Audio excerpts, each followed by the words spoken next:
Okay, well, thank you very much. So, once again, ito po, si Nico Fabian. Nandito naman po sa programa natin, Nick Talk, the Real Talk with Nico. And today is July 6. It's just a matter of a few more hours. Then we will see another history in the making dyan po sa Senado sa Philippines po. Dahil today is the first day of the impeachment trial of Inday Sara Duterte po. What will happen today? Let's wait until 2 p.m. po because mag-start na po ang first day of impeachment trial ni Inday Sara Duterte. Kumusta kayo? Welcome na welcome kayo mga Filipinos dito po sa Malaysia, be it in West Malaysia or East Malaysia, particularly in Sabah and very specific dito po sa Kota Kinabalu. I would like to invite all of you, mga kababayan, kapatid at kaibigan ko po, Filipinos dito sa state ng Sabah. And of course, I would like to welcome also ang mga Malaysian friends natin. Likewise, same greetings goes to all overseas Filipino workers sa iba-ibang parte ng mundo. Kumusta kayo po? Salamat pagi, salamat patang, and salamat malam sa inyong lahat po. And get well soon ang mga may sakit, as well as I hope everything is running smoothly sa mga buhay natin po dyan sa abroad, sa labas ng Pilipinas.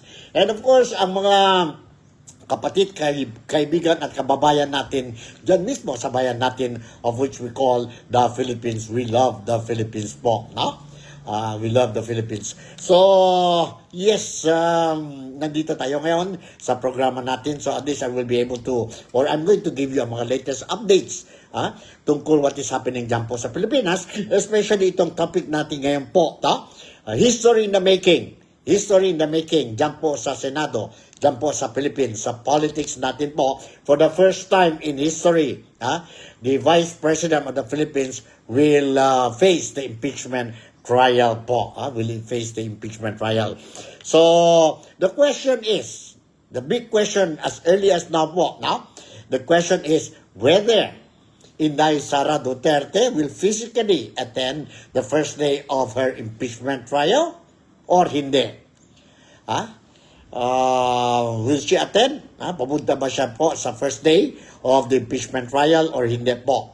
But if you look at the Constitution natin po, it is not obligatory, it is not obligatory for the impeachable officer to attend ang impeachment trial, first day of impeachment trial dyan po sa Senado.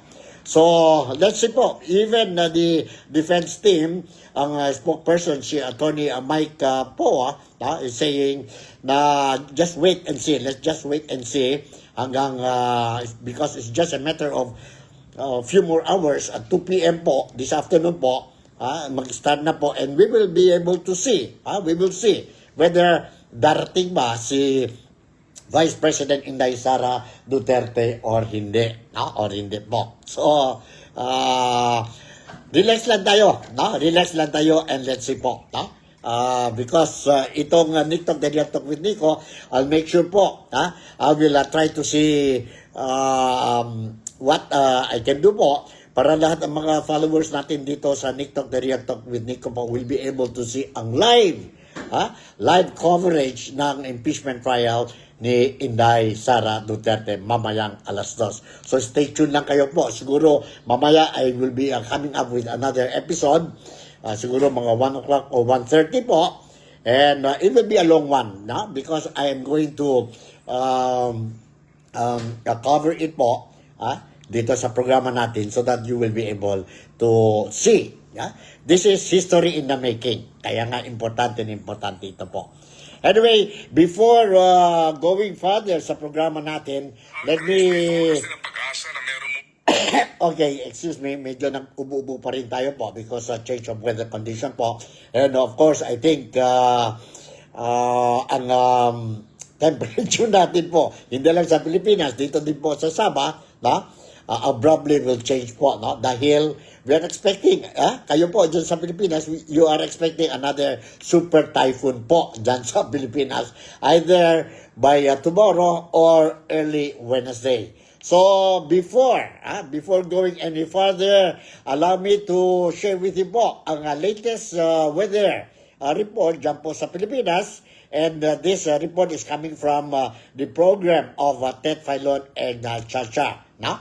Ted Filon and Chacha. And let's watch and listen to the latest updates report sa Weather Bureau dyan po sa Pilipinas, or otherwise known as Pag-asa. Nandito po, let's watch and listen to this.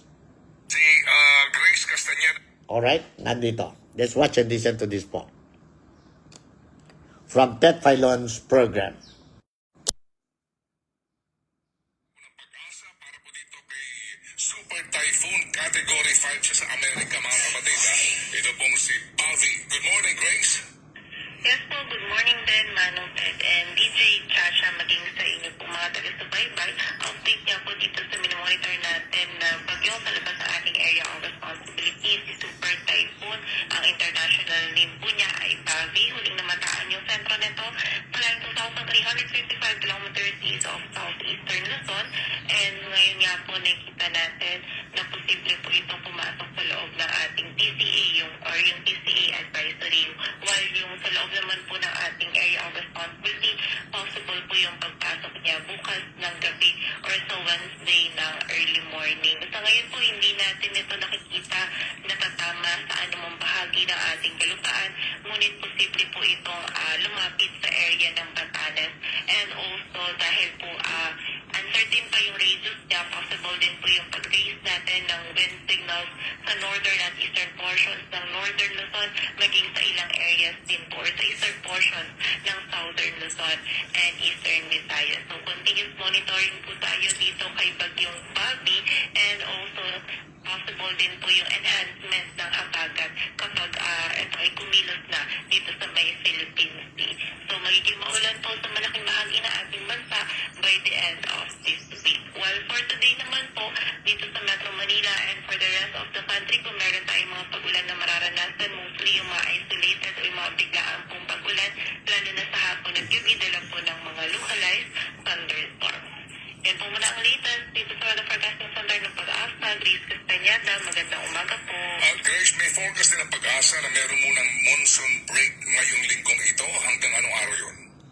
Yes po, ngayon po ina-expect natin possible hanggang tomorrow is kung meron po tayong mararanasan mga localized thunderstorms lamang po. And then pagsapit po ng Wednesday, kasabay din po ito na kapag nasa loob na ng PAR, itong si pre-inday po natin, is posible po yung habagat is prevailing na dito sa may western section ng Mindanao.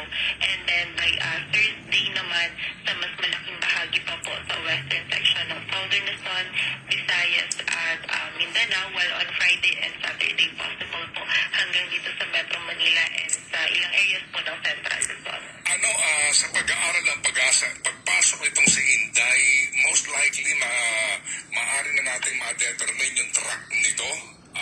Ano ang mga factors para ito'y bumaba?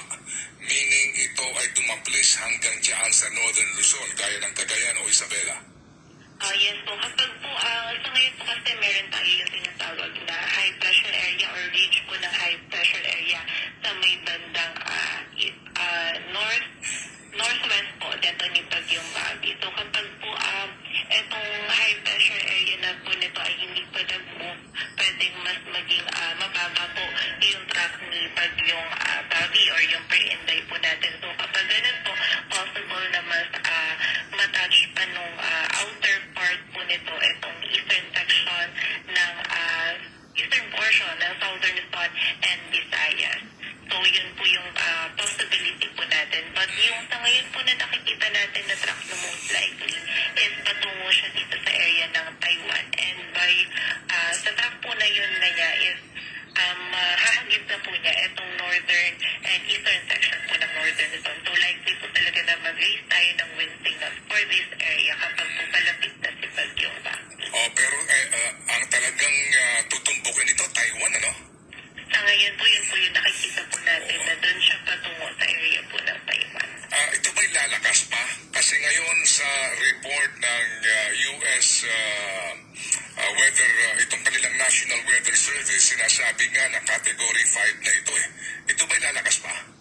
Posible po na mag-intensify pa siya and ina-expect din po natin na as a super typhoon siya papasok po dito sa loob ng ating area of responsibility.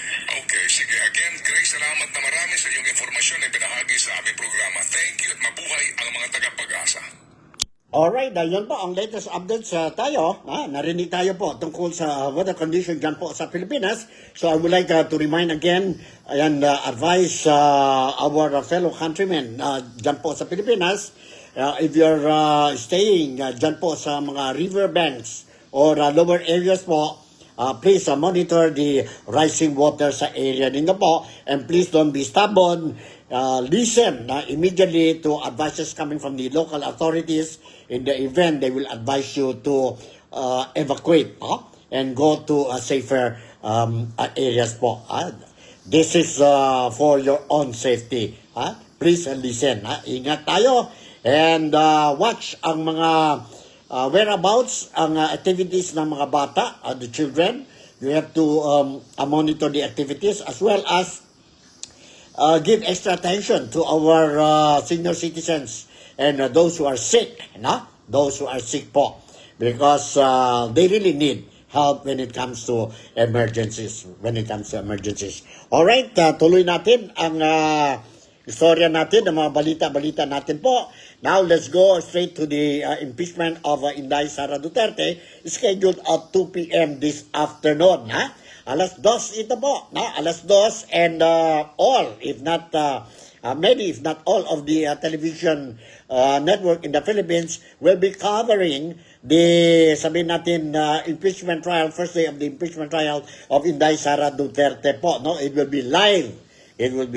And para malalaman talaga ang mga tao what is, o paano, what is happening dyan po sa first day of the impeachment trial of Inday Sara Duterte. Importante yun po. And just for your information, I just want to inform that ang question na po, as earlier I said, I mentioned, will Vice President Sara Duterte show up at the Senate today for her impeachment trial? That is the question. In the case she does, sabi naman si Senate President Sherwin Gatchalian po, the Senate is ready for her arrival and has already made all the necessary preparation. Under the rules, she can just send a lawyer and even a representative. Inviting her is a part of the process, but we are preparing for everything. If our Vice President is going to the Senate, we are prepared and we have already coordinated with the police. Senate President Sherwin Gatchalian told in a media interview. Gatchalian acknowledged that the possibility that the Vice President would signify her attendance at the last minute before the impeachment court, hence preparations were made. So, I was also made to understand po, that they are going to deploy something like 6,000 policemen in the premises of the Senate and the nearby areas po to make sure po that everything will be in order. Because expected, there will also be supporters of Inday Sara Duterte who will be grouping dyan po sa area. And I was made to understand po, based on the news reports coming from the national media dyan po sa Manila, some roads in the affected areas po will be diverted or closed po. So ingat lang tayo. And let's see what will happen. Mamaya. Okay, mayroon tayo dito po video clip, and itong video clip, this is the video clip of President Ferdinand Bongbong Marcos Jr. when he was asked earlier po, kung ano ang mensahe niya kay Inday Sara Duterte po. Sandali po, saan na yun? Saan ba yun? Ito na ba yun? Sandali. hold on po.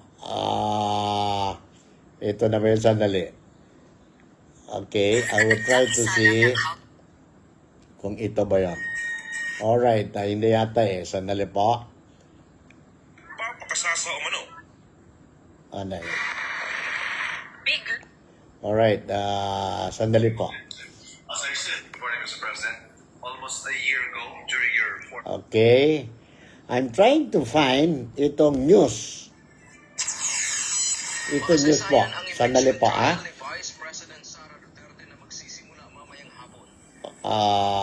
nandito po. Let me share with you itong video clip. Video clip ito po na wherein si President Ferdinand Marcos is advising sino ito? Si BP Sara to attend. Sabi niya, kailangan daw po mag-attend si Inday Sara Duterte to answer mga questions po. To answer mga questions. Nandito po. Let's watch and listen to this video clip po. Let's watch and listen to this video clip. Hold on, Itong report na ito po. Alright, nandito. Let's watch and listen to this. Alright, sandali. And go. Nandito po.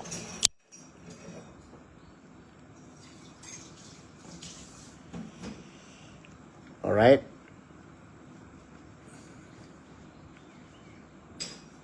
Oy. Naniniwala si Pangulong Ferdinand Marcos Jr. na mas magiging madali ang paglalabas ng katotohanan kung personal na haharap si Vice President Sara Duterte sa Senate Impeachment Court. Ayon sa Pangulo, mas mainam kung ang mismong inaakusahan ang magbibigay ng paliwanag sa halip na dumaan lamang sa kanyang mga abogado. Gayunman nilinaw ni PBBM na personal lamang niya itong pananaw. But of course, it would be much easier to get to the bottom of everything if you can speak to the accused directly. And the accused can answer directly, not through secondary channels, not through the lawyers. Kung diretsong nakapagsagot, di siyempre mas magiging maliwanag ang proseso, mas magiging madali ang proseso. But that's just my own opinion, and that's not a legal opinion because I'm not a lawyer. Alright, yun po ang mensahe, opinion ni BBM po para kay Inday Sara Duterte. But anyway, let's see po kung darating ba si Inday Sara Duterte. Darating ba si Inday Sara Duterte mamaya alas 2. Let me share with you po ang interview, ang GMA5 News kay spokesperson ng legal team ni Inday Sara Duterte regarding itong impeachment trial which scheduled to start at 2 p.m. 2 p.m. mamaya po. Sandali Hold on Hold on po. Nandito, let's watch and listen to the interview kay Attorney Mike Powa. Nandito po. Magandang umaga rin po sa ating mga kababayan. Ang tanong po ng lahat, dadalo ba sa impeachment trial ng BC ngayong araw? Alam niyo, Sir Ivan, kung mamarapatin yun, hindi ko na muna siguro sigutin yan dahil ayaw nating muna sa headline na yan ang attendance ng Vice Presidente. Hintayin na lang natin mamaya, ilang oras na lang. And then, siguro, dapat na maging focus sa talagang yung mga proceedings ngayong unang araw ng impeachment.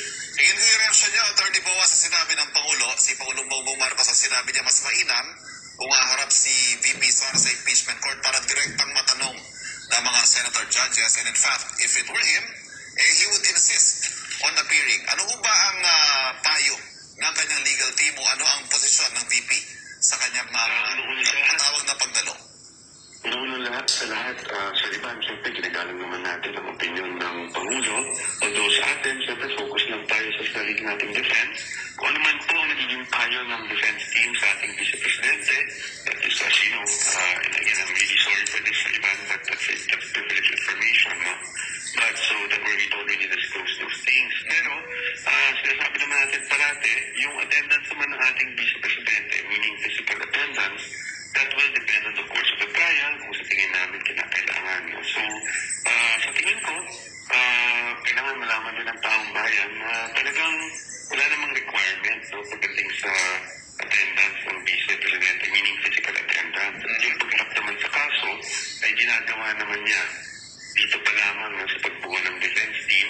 Kaya ang purpose naman talaga natin ay marapin lahat ng relasyon na pinapato sa kanya. Kumusta po ang Vice ngayong magsisimula na ang trial sa kanya? Ang parati ko naman sinasabi na in good spirits, ang sinasabi lang naman natin is, siyempre, ang Vice Presidente, kahit na ganitong may impeachment laban sa kanya, tuloy-tuloy lang ang trabaho. Ever since naman, ganyan lang naman talagang ating disposisyon ng Vice Presidente. Whatever iba sa kanya, trabaho lang.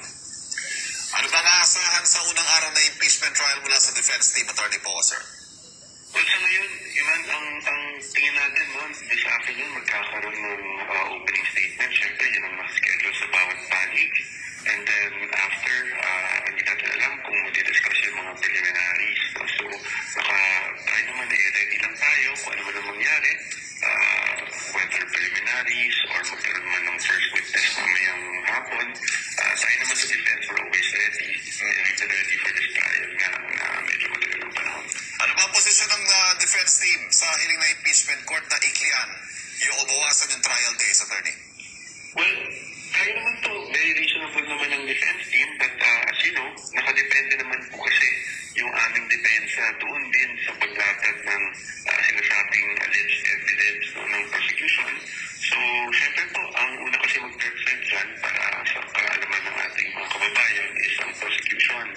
So, depende naman po sa aming assessment kung base sa kanilang presentasyon, ilang witnesses ang kailangan namin i-present o kailangan ba namin mag-present at all. No? So, yung mga bagay na yan, reasonable naman po tayo. I don't think any of the parties, whether it's the prosecution or the defense, ay gugustuhin na humaba itong trial na to. No? Siyempre, kasi gusto natin matapos sa lalong madaling panahon, but we cannot say anything definitive at this moment kasi ang depensa naman po talagang nakaabang lang kung ano muna ang ilalabas na ebidensya ng kabila at titingnan namin based on assessment kung dapat bang sagutin pa ng ilang witnesses o ng mga dokumento at syempre tayo naman po sa defense po, our main mandate is really to protect the rights of the Vice President and to ensure na naiintindihan ng taong bayan na walang basihan yung mga aligasyon laban sa kanya. Ang ipaliwanag nga po, Attorney, yung pagtutuloy niyo sa manifestation of prosecution na payagan makapagtanong yung House of Private Prosecutors sa witnesses. Okay, sa totoo lang, ayaw natin dinidiscuss ang merits, no? Dahil bawal tayo mag-discuss ng merits ng kaso. But since yun naman ay hindi naman right natin to the merits, at saka masasabi natin na nasasabi na rin sa media, no? Para lang makuha ang panig ng depensa, ang nangyari lang naman po dyan ay ang manifestation ay dalawa po, no? Whether ang gusto po kasi sa manifestation ay both public and private ay mag-e-examine ng isang witness.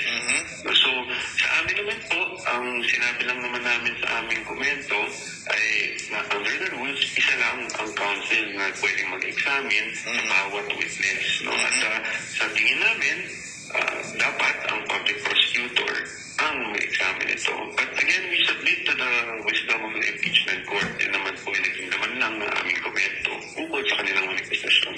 Attorney Poe, patuloy po kami mag-aabang sa magiging mga developments sa impeachment trial ngayong araw na ito. Pansamantala, maraming salamat, Attorney Michael Poe, sa pagpapaunlak.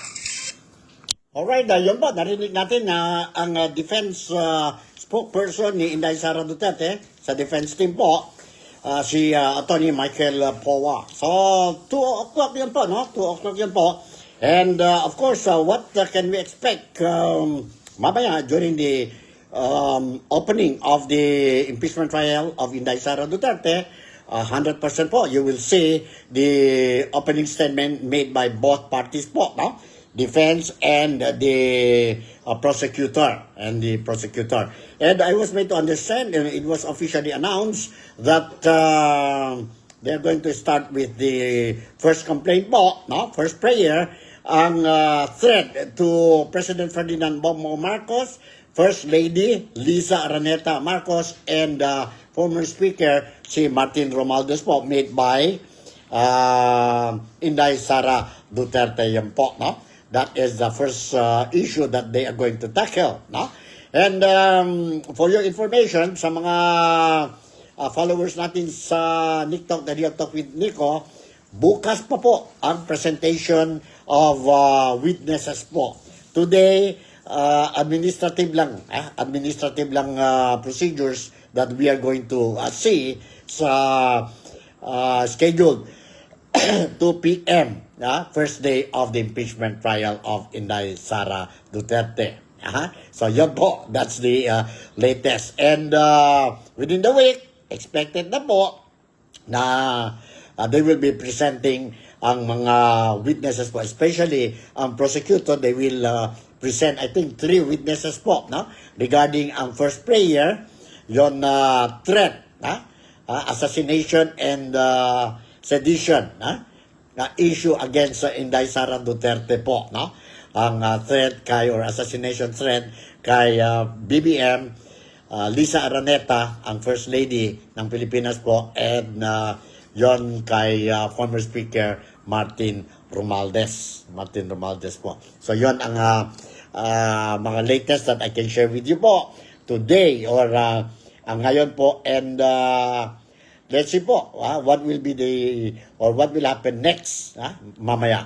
Kaya nga, I am advising, I am appealing, kung pwede lang po, kung may time kayo, especially mga Filipinos dito po sa Malaysia and mga overseas Filipino workers who is following itong programa natin, NikTok, The Real Talk with Nico, siguro at 1 o'clock or 1:30 po before mag-start ang